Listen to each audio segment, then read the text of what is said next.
L'Italie au mondial, ça passe ou ça casse? C'est un 50-50. Jingle, s'il vous plaît, mes amis, en régie. Ça passe pour Thomas. Ça casse pour Damien. Ça passe. Thomas, ça passe? Vraiment? Ça passe parce que je veux que ça passe. Sous Gattuso, ça perd pas beaucoup, ça gagne. Pas beaucoup, enfin ça gagne de peu, mais voilà, il faut que l'Italie passe, et je pense aussi que la chance peut-être de l'Italie pour ce barrage, c'est de jouer à l'extérieur.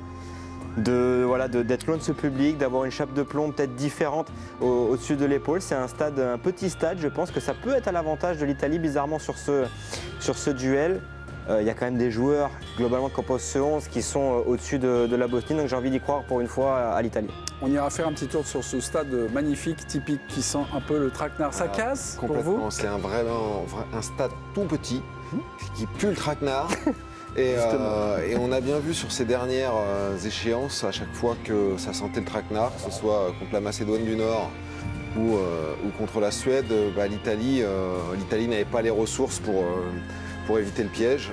J'ai peur, après avoir vu le match contre l'Irlande du Nord, que c'est passé ric-rac, que cette année encore les ressources soient limitées. J'aimerais bien que ça passe aussi, mais j'ai vraiment peur que ça casse. Ok. Président, ça passe ou ça casse? C'est Damien, votre adjoint, ou Thomas, votre contradicteur? Franchement, j'en sais rien. En fait. Oui, c'est pas facile de deviner. T'en sais rien, mais en revanche, j'aimerais que ça passe, quoi, parce que j'ai rien contre la Bosnie, mais une Coupe du Monde avec l'Italie, c'est quand même plus excitant. On s'habitue, hein, 2018. Ouais, mais justement, il ne faut pas que ça devienne une habitude de sortir l'Italie ou que l'Italie, même avec ses qualités, ses défauts. Mais ça reste une énorme nation, et moi, perso, j'aimerais que ça passe. C'est une énorme nation qui joue avec 4 joueurs, quoi. Un gardien. Non, mais une nation, je veux dire. Mais il n'y a sur pas de les ressources. années, quoi. Enfin, ils ont plus de joueurs. Ils ont plus de joueurs de très très haut niveau. Il y a Tonali, il y a Donnarumma, comment il s'appelle, Bastoni, et puis Barella. Et si on tentait que Barella est considéré comme... Voilà, et c'est tout. C'est les 4 meilleurs joueurs. Oui, mais tu parlais du match contre l'Irlande du Nord. Il y a un moment, vers l'heure de jeu, 70e, on a l'impression justement que ça va passer du côté de l'Irlande du Nord, et non en fait. C'est faiblard, l'Irlande du Nord. Je suis totalement d'accord. Vraiment, ils sont sur la ligne, et tous les matchs de toute façon qui ont été disputés avec Gattuso, il en a perdu qu'un quand même. C'était contre la Norvège, le dernier qui ne servait pas à grand chose. Il fallait qu'il gagne 8 000 à 1 pour se qualifier. Mais Keane, on pense comme ça, un Moise Keane, sur les 5 derniers matchs, il a marqué à chaque fois. Je ne sais pas si devant, ça sera Retegui ou Esposito. Je préférerais que ça soit Esposito qui soit là pour... A priori, ça serait c'est ce qui est écrit là. Tonali, c'est un but, une passe D sur le match face à l'Irlande du Nord. Voilà, j'ai l'impression quand même que Gattuso a su mentalement rééquilibrer un petit peu cette équipe. Fermez les yeux. Non, parce que je vous emmène dans l'enfer de Zelitsar. Justement, je suis persuadé que c'est bon pour eux. Un petit stade qu'on va découvrir, alors vous allez voir. Alors on est là, un stade entouré de barres d'immeubles. Parfait pour jouer ça. C'est parfait. Et c'est gelé, je crois. On annonce que la pelouse est dans un état, mais alors elle est gelée, je crois. Très piteux, le petit stade, immeuble donnant sur le stade. Voilà, stade vétus, mauvaise pelouse, ça sent vraiment le traquenard. Mélisande Gomez était sur place et a interviewé Gennaro Gattuso. Elle lui a posé une question, c'est comment vous trouvez cette pelouse? Alors, on écoute Gennaro. Campo è un alibi, perché se il campo è brutto per noi, è brutto per loro. Nous n'avons pas à penser au terrain, c'est juste une excuse. Si la pelouse est mauvaise, elle l'est pour les deux équipes. C'est un alibi pour les faibles. J'ai vu un terrain qui fera l'affaire. J'en ai vu des terrains compliqués avec la Juke Split. Celui-là, il a l'air d'aller. Io l'ho visto il campo, mi sembra un campo che può andare. J'ai envie de les manger. Ouais, moi, j'ai l'impression qu'à chaque conférence de presse, je prends 3 kilos de Gennaro. Non, j'ai l'impression qu'il a moi, à chaque conférence de presse, justement, il m'inquiète. Il m'inquiète encore plus. Tu le sens pas rassuré, tu sens de la crainte. Pas rassurant, pas rassuré, tu sens de la crainte. Ouais. Je trouve que sa communication, elle dégage vraiment. Peur. Samir, on l'a interrogé sur la peur. Vous allez voir ce qui vous a rassuré. La peur, Gennaro Gattuso, on y va. La pression, c'est pareil, elle n'a pas tellement changé. On a conscience que demain on joue tellement. Je le sais, mon staff le sait, mes joueurs le savent. Il faudra une grande Italie pour réaliser le rêve de retourner à la Coupe du Monde. Quand tu es joueur, entraîneur, certains matchs sont difficiles quand tu sais que tu ne peux pas échouer. Tu peux dire ce que tu veux aux joueurs, ensuite ce sont eux qui entrent sur le terrain. C'est normal de ressentir certaines émotions. Mais il y a 7 mois, quand je suis arrivé, nous n'étions pas les mêmes. Les adversaires avaient facilement des occasions. Et je trouve que sur cet aspect, l'équipe a progressé. Demain, je préfère voir une équipe moins belle, mais qui s'expose moins. Alors Samir, c'est mieux là? Moi, il ne me rassure pas, mais après, sur l'aspect émotionnel, ça reste très fragile, je trouve. Après, moi, contrairement à ce qui a été dit sur l'aspect terrain, je trouve que sur ce qu'il dit, il veut pas être beau, il veut être efficace. Donc, terrain difficile, limite, c'est mieux. Ça te permet de rester en bloc, de contrer, de jouer les transitions. Mais j'ose espérer qu'ils vont passer. Intrinsèquement, ils sont meilleurs. Mais même l'image qu'on a vue de la vidéo du Pays de Galles, je pense que c'est encore un élément supérieur. Attendez, parce que peut-être que nos téléspectateurs sont pas fondamentalement au courant. C'est une vidéo qui est devenue virale. On est jeudi, les Italiens sont déjà qualifiés, ont battu l'Irlande du Nord. Et puis en face, ils attendent leur adversaire. C'est soit le Pays de Galles, soit la Bosnie qui s'explique au tir au but. Hein.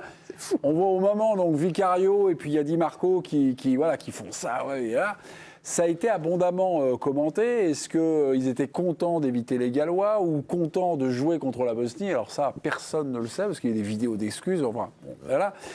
On va donner la parole à la star de la Bosnie, Edin Dzeko, qui est malin comme un singe, qui a surfé un petit peu là-dessus. Écoutez Edin Dzeko.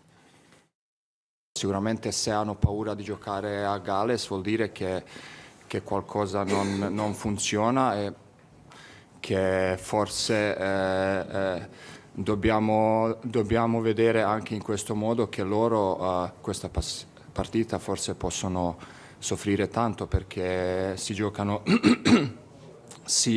tanto dopo due mondiali persi e vuol dire che hanno paura anche. Voilà. Sur l'avant-match, avantage Bosnie quand même, non? On sent que le traquenard s'organise. Je ne sais pas s'ils préféraient jouer la Bosnie ou le Pays de Galles, mais oui, de toute façon, peut-être ils ne voulaient pas aller dans. Ça aurait été un peu l'enfer au Pays de Galles, au niveau de l'ambiance. Là, peut-être que c'est plus près de l'Italie, il y aura plus d'Italiens qui auront la possibilité de venir au stade aussi. Ben, je ne sais pas, après je me dis que c'est pas très... J'aimais bien ce que disait Samir, justement, parce que sur les précédents barrages, sur le match face à l'Irlande du Nord, on avait une Italie qui, globalement, devait quand même prendre le jeu à son compte, devant son public, aller chercher ce truc. Et là, dans ce traquenard que tout le monde voit, face à une Bosnie joueuse, parce que quand même, tu regardes la compo, des joueurs Red Bull, des Mirovic, le petit Alabjegovic, 18 ans, qui joue à Salzbourg, c'est une équipe qui va être un peu joueuse et qui, justement, devant son public, va vouloir aller chercher ça. Et je pense que tout ça, ça peut clairement être à l'avantage de l'Italie demain. Sergueï Barbares, moi j'ai découvert son existence, c'est le sélectionneur de la Bosnie. Alors, généralement, les entraîneurs font des... Oui, mais moi j'ai pas suivi la carrière de Barbares, je suis désolé, j'ai quelques lacunes. Très bon joueur. Nous devons avoir un plan A, un plan B et un plan C. Nous devons jouer avec courage et sans crainte, ok, d'accord. Ensuite, il nous faudra aussi un peu de chance. En plus de marquer les buts, si nous prenons l'avantage, nous garerons le bus devant notre but. Voilà. En revanche, s'il marque les premiers, nous le garons de l'autre côté. Bon, c'est une technique tranquille, quoi. Voilà, il est là. On a quand même l'impression qu'il y a un peu plus de poids côté Italie que la Bosnie s'ils ne font pas la Coupe du Monde. Voilà, oui. L'Italie a beaucoup plus à perdre que voilà. Non, mais est-ce que c'est finalement ça, finalement? C'est là où ça va jouer, où les Italiens vont rentrer.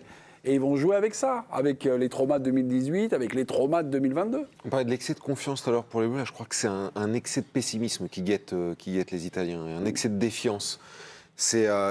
Moi, j'ai vu quelques matchs de l'Italie cette année, notamment celui contre la Norvège, contre Israël aussi, en phase de groupe.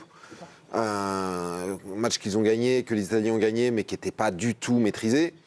J'ai l'impression que cette équipe...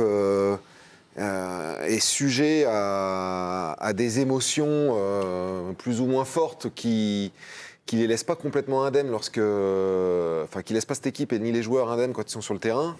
Et un match comme ça, je sais pas si elle jouera les transitions, si elle aura la possession ou quoi aux caisses, mais j'ai peur qu'elle se fasse rentrer dedans, qu'elle soit en difficulté pour répondre parce que, tu disais Calafiori, Bastoni, mais c'est à peu près tout, quoi. Dans le combat, il n'y a pas les ballons aériens. Quand il va falloir aller chercher Gigio, je ne suis pas sûr que ce soit son point fort. Après, il se prépare quand même, moi, je trouve, par rapport aux autres fois où ils se sont passés à travers.